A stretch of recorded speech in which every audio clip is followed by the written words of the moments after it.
Well, first off, Jorge, congratulations on this change happening in Venezuela that I know a lot of you and other Venezuelans have been hoping for and maybe not, maybe didn't think was ever going to happen. Just how does it feel right now for you? Yes, it's a first step, but it's a very important first step. It's something that many people thought that it would be impossible to see that Maduro is facing justice in New York, but it's a reality now. And right now, Venezuela begins a path towards, I believe, democracy and free markets.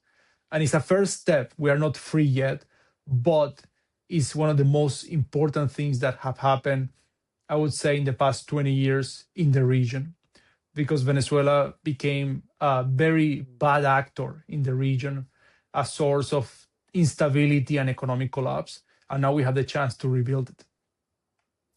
So I wanted us to have this conversation because so many parts of this change affect Liberty Ventures. It is a transition from socialism to capitalism. Hopefully, there are opportunities for business leaders around the world to participate in the reconstruction of Venezuela. But all of that really does begin with the first question of what is the likelihood now that Maduro is facing charges in the United States that a real transition to capitalism can happen in Venezuela right now? What's your read on the situation there? It's very high probability, like extremely high, for several reasons. First of all, that's the intention that the Americans have in Venezuela. The Americans are doing all this because they believe, as well as we believe, that Venezuela has to become a beacon of free markets and democracy again. So that's the biggest one. From a geopolitical standpoint, Venezuela matters a lot. The Trump administration really believes in the Monroe Doctrine, which means that the American continent has to be a continent led by the United States. So Venezuela will come back to the way it was 100 years ago, the way it was 60 years ago, in fact, the way it was 30 years ago, which was a country that was very interconnected with the US politically, economically, and socially.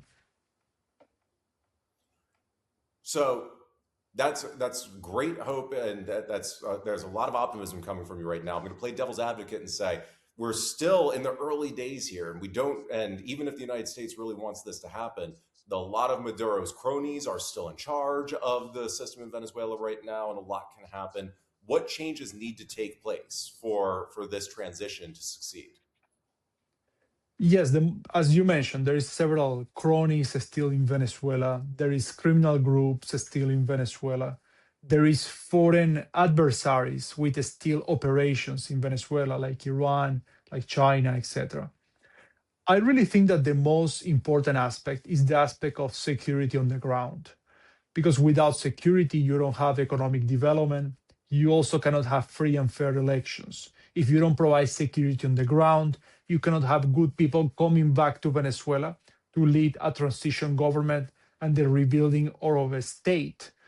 You cannot bring talented people to also rebuild the oil industry, the talented engineers. You can also not secure the investments coming to Venezuela. So I really believe security is key and how we achieve security. Security has to become the result of a partnership between the Americans, the leadership in Venezuela that includes parts of the previous regime and parts of the new democratic government, and the people. The people of Venezuela need to believe and have a buy-in into the process. And the important thing is that the vast majority of Venezuelans want change, and they want radical change. They want change towards freedom. Nobody in Venezuela likes socialism. Socialism is dead in Venezuela. It's a dead word. Socialism may be trending in New York, but in Venezuela it's dead. So that's the reality on the ground. And I think that's what needs to bring us hope, because if you bring back property rights, free trade, sound monetary policy, reliable court system, judicial system, then you can have a good country again. So for members of the Liberty Ventures Network who are not involved in government in any way, they're in business, is there anything that they might be able to do to help contribute to that transition, establishing that rule of law, that respect for private property, that free trade, in order to be able to help with the reconstruction there? I think that there is two logical things that anybody can do to support a reconstruction in Venezuela, or three logical things. Like the first one is that we need expertise in all things in Venezuela. Venezuela is destroyed as a country. The financial system is destroyed. So the banking system collapsed in Venezuela, the payment system. The energy system is totally destroyed in Venezuela. The infrastructure, the trade architecture, all these issues are destroyed, and we need expertise. We Venezuelans need expertise, but experts from other countries are also welcome because of their guidelines, because of their recommendations, etc. People can invest. There will be opportunities for investment, and we are actually playing a role on that because there should be places, there should be mechanisms for people to invest at the biggest level, medium level, small level. Because if you contribute to Venezuela, you not only can have a very good return on your investment, but you can also contribute to the rebuilding of a country, which is something that all of us who believe in freedom want desperately to show that markets work. So I think these two are actually the ways that people can contribute. So you're absolutely right. And this is one of the things that I think is really exciting for members of the Liberty Ventures Network, that we have the opportunity to help a country go from the evils and ills of socialism to the prosperity of capitalism and help make sure that's done right. Now, for a lot of people who've never been to Venezuela or aren't as familiar with the country, they're hearing a lot about oil and minerals in Venezuela and may think that's the only industry that has opportunity there. But there is so much more available, ranging from tourism to agriculture, which used to be a huge part of the economy there. What are some of the industries and opportunities to rebuild the economy in Venezuela that used to contribute to being one of the most successful and thriving countries in the American hemisphere, and that was destroyed because of socialism over the last 30 years? Yes, pretty much every sector you can imagine is in need of massive amounts of investment in Venezuela. Because Venezuela is a country that was destroyed in a decade. And I mean literally. We lost 70% of our GDP in 12 years. This is the biggest economic collapse of any country that has not been involved in a war. So when people think about the investment opportunities in Venezuela, they need to think about a country that needs to rebuild everything. We need to rebuild from the smallest sector of the economy to the biggest and most profitable sector, from oil, minerals, but also distribution, trade, infrastructure, everything, you name it.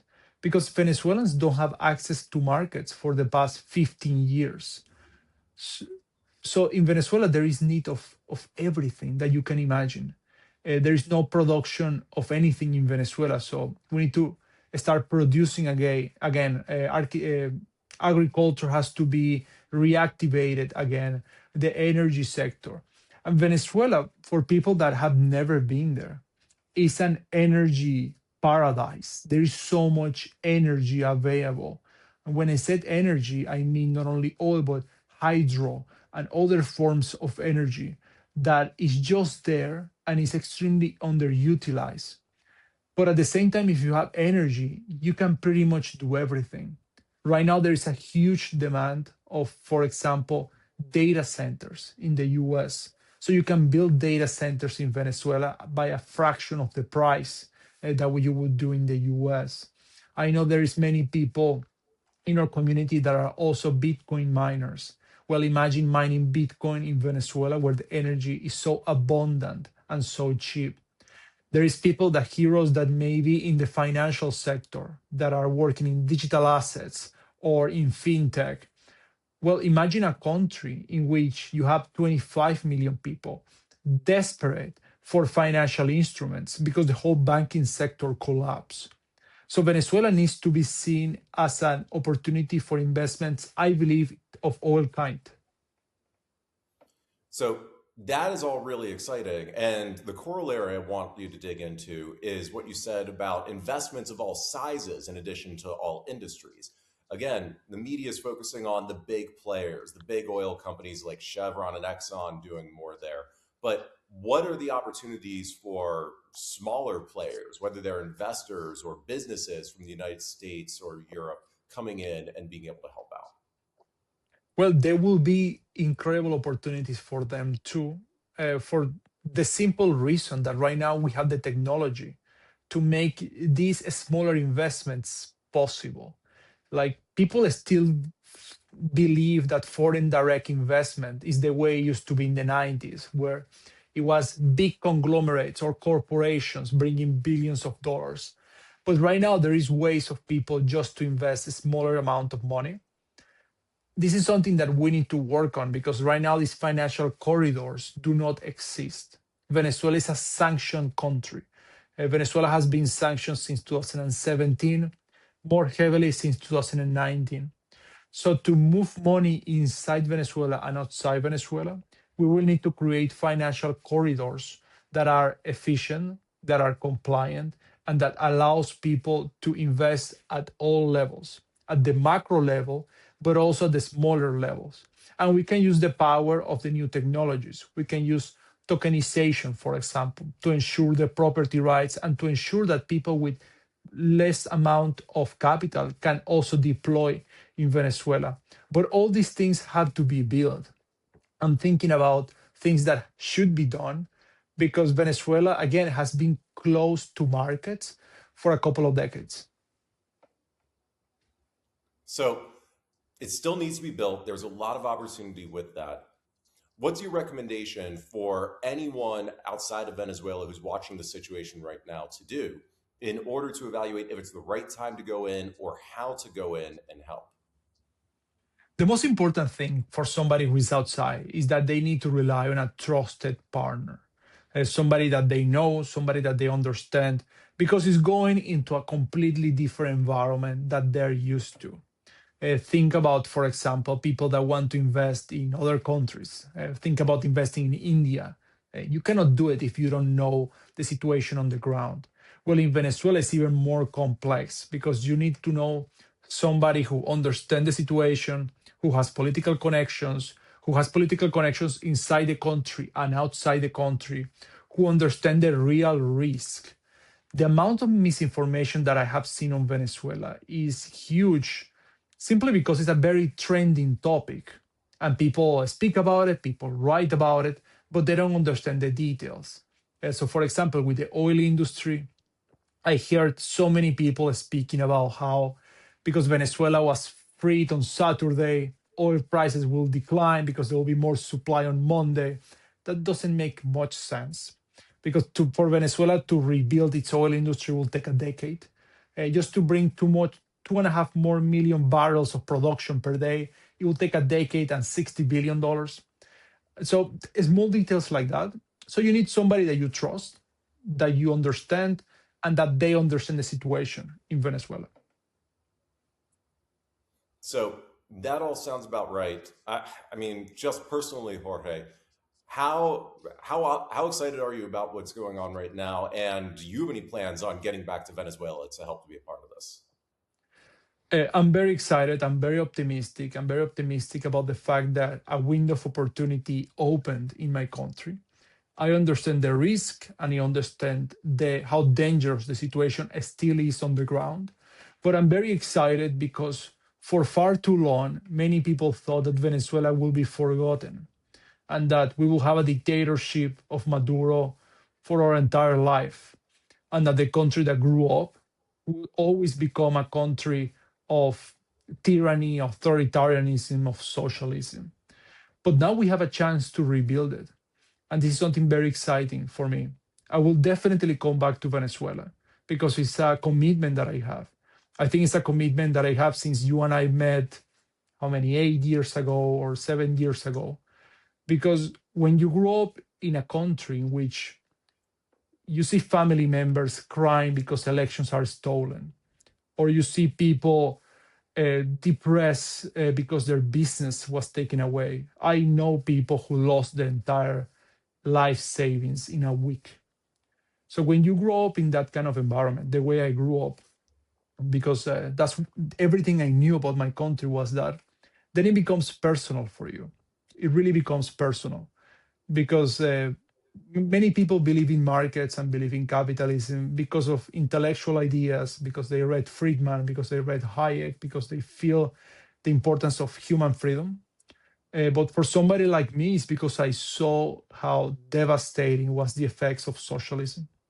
So that's why, and I mean, from the economic perspective and an investment perspective, you want people that when they lead a transition government, when they are part of a rebuilding of a nation, that is personal for them.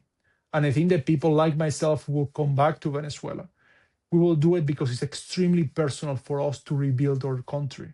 It's not even a financial decision. It's not a rational decision, but it's something that we deeply believe in because it's the place that we are born. It's the place that our parents live their entire life. And it's the place that need us right now. And I think that we have the chance of be participants of a rebuilding of a country. What better legacy we can leave? What better legacy can you leave? I think that is such a powerful way for us to end this conversation, Jorge. Thank you for sharing all this with the network. Thanks for being a part of the webinar that we just did, and thank you for taking lead on this reconstruction and this transition from socialism to capitalism back in Venezuela. We're going to do what we can to help out with this, and I'm excited for us to work together on it. Thanks to you, my friend.